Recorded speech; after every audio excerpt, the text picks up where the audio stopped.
팔자 일간아래 궁성 하나 일지궁에 담긴 과부 하나 항상 나의 곁에서 너 함께 할 거야 결혼해선 싸울 거야 나 배우자고 오직 하나 영원한 행복을 꿈꾸지만 밤알때기 때리고 가출해버려도 꿈만 있어주면 돼. 사람은 누구나 사주팔자를 부여받고 태어난다. 그 사주팔자의 궁성 또한 누구에게나 주어진다. 이번 시간은 이러한 궁성에 따른 육친 개념을 과학적으로 설명하려고 한다. 아무도 다루지도 않았고 고서 및 인터넷 어느 공간에서도 다루지 않은 부분이다.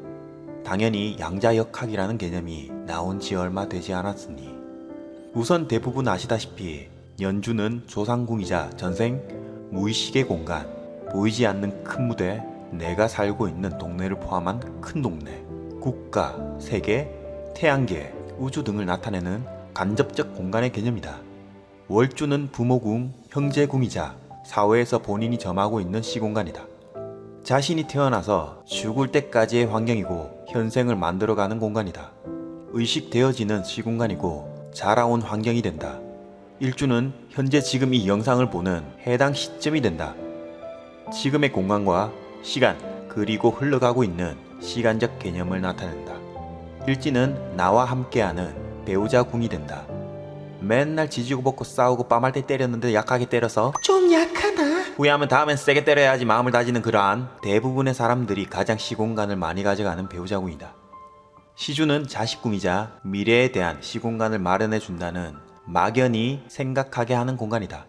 노후가 아닌가요? 노후의 기운이기도 하지만 여기서 말하고자 하는 건 과거, 현재, 미래가 있는 3차원 공간에서의 궁성을 말하고자 하기에 죽기 직전에도 일주인 현재 진행형으로 살고 생을 마감하는 개념이다. 그리고 사주팔자 육친은 이렇다. 모친은 정인, 부친은 편재, 형제는 비경겁재, 부인은 정재, 남편은 바람둥이 아니 정관, 남명에서의 자식은 관성, 여명에서의 자식은 식신과 상관, 손 윗사람은 인성, 아랫사람은 식상, 아랫도리는 식 아니 기타 등등. 큰일 날 뻔했다. 여명은 식정합 운에 결혼 많이 한다. 자녀를 가지기 위함이다. 뉴피디 식상이 강하면 정이 강한가요? 어머 주책이야. 전혀 무슨 말인지 모르겠어요. UPD는 절대 방송심 및 규정을 준수하지 않습니다. 식상이 왕하면 사랑하는 마음, 배품이 큰 사람입니다. 어쨌든 아빠의 아빠는 편재의 편재이다. 즉 관성으로 도출된다. 그럼 관성이 많다는 것은 편재의 그 먼 조상님께서 신왕, 편재왕, 사주팔자 당시 여러 여인들을 뭐 그렇다고 유추할 수 있지 않을까 하는 부분이다. 그래도 현생은 제도에 억압받으며 제대로 살거라 하는 뭐 그런 이런 식으로 순환되는 개념이 음양오행이다. 여기서 보다시피 육친도 순환할 수 있겠구나 라고 생각이 들었다면 그대는 제대로 보고 있는 것이다. 지금까지 말한 육친은 타고나면서 정해진 인연법이다. 재성이 천간지지로 강하다면 재성에 해당하는 육친인 부친 및 부인의 역할이 강하게 이루어지고 있다는 것이다. 즉 자신의 인생에서 많은 영향력을 주고 있다는 의미다. 무식상이면 여명에게 자식이 없다는 뜻이 아니고 자신의 인생에 있어서는 영향력이 별로 없다는 뜻이다. 무식상으로 태어났다면 식상이라는 활동과 육친에 아무 의미를 두지 않거나 정반대로 더 애착이 갈 수 있다. 참고로 용신적 개념의 육친이 있다. 즉 사주팔자에서 억부든 조우든 월지를 중심으로 가장 중요한 오행이 용신이 된다. 이 용신이 남명에게는 자식이 되고 자식을 생하는 오행이 부인이 되고 여명에게는 용신이 남편 성이 되고 남편 오행을 극하는 오행이 자식이 된다. 용신 개념의 육친은 자신의 인생에서 얼마나 도움이 뚜렷한가를 보는 것이다. 즉 용신이 천간지지로 강하게 있다면 자식 및 부인의 성이 자신에게 도움이 지대하게 있다는 뜻이고 반대로 용신이 약하다면 도움을 별로 못 받는다는 개념이다. 그리고 이제부터 설명하려고 하는 영상의 주제인 궁성이다. 사주팔자에 궁성이 존재하기에 무식상무죄, 무관이라 하더라도 부인의 인연, 자식의 인연이 있다는 것이다. 무재성이라 해서 남명에게 결혼을 못한다고 하는 것은 아주 잘못된 개념이다. 궁성이 존재하는 한 결혼할 생각이 없을 뿐이지, 또는 인연이 잘 안 올 뿐이지 절대 부인이라는 존재를 안 만드는 것은 아니다. 그렇다면 궁성은 어떠한 존재일까? 자신이 만들어 놓은 공간의 개념이다. 만약 일지가 묘목으로 되어 있으면 남녀 모두 배우자가 묘목이라는 특성을 가지게 된다. 목의 특성인 생기발랄 귀엽고 어려 보이고 철도 없어 보이고 여기저기 막 다니면서 놀기 좋아하는 재물 축적의 관념이 별로 없어 보인다. 다른 면으로 묘목에 뛰어난 분석력으로 보아 전문직의 배우자가 인연이 될 수도 있다. 월지가 유금이라 충을 하면 나 시엄마 안 볼래? 이렇게 될 수도 있는 것이다. 이 모든 것을 구체화하려다 보니 단식 판단이니 오해 마시길. 자, 그럼 이 궁이라는 것은 타인에게는 상대적 개념이다.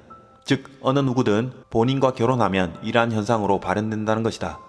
양자역학으로 보자면 관측 가능할 때 입자로 보인다.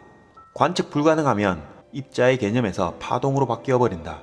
음양의 개념이다. 즉 눈에 보이는 것이 양의 세계이다. 자신의 눈에 안 보이면 음의 세계인 파동으로 변해버린다는 것이다. 풀어서 설명하면 자신의 사주팔자 내에서 타인이 개입하면 자신이 그렇게 관측한다는 것이고 타인 역시 그렇게 변한다는 것이다.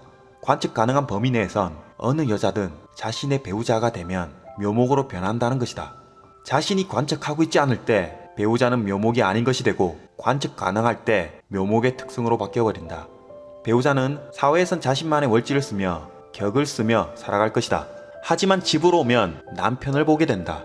남편 일지에 있는 묘목으로 바뀌게 되는 개념이 궁성의 개념이자 양자역학의 개념이다. 부인이 관측 가능한 범위에 들 때 묘목이라는 특성의 입자로 바뀐다는 것이다. 이혼하게 되면 다시 자신의 사주팔자대로 살 것이다. 이는 부모궁도 조상궁도 자식궁도 마찬가지다.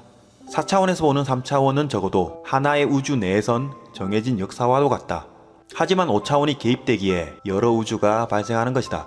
육효나 점괘 및 서양의 별점, 타로 카드가 현재의 자신의 내면을 알아주고 가까운 미래를 봐준다는 개념은 적어도 4차원에서 바라보는 관점이라면 가능하다. 하나의 우주의 역사는 그대로 전개되기 때문이다. 하지만 5차원이 존재한다면, 6차원이 존재한다면 그 타로 카드에 나온 그대로 미래가 정해지지 않는다. 다중 우주로 인해 자신의 자유의지인 방향대로 역사가 다시 정해지기 때문이다.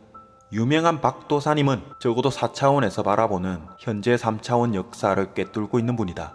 자유의지가 없는 사람들은 역사 그대로 살겠지만 적어도 자유의지가 강하다면 여러 우주를 만들며 여러 역사를 써내려가는 사람이다. 그러니 긍정적으로 사세요.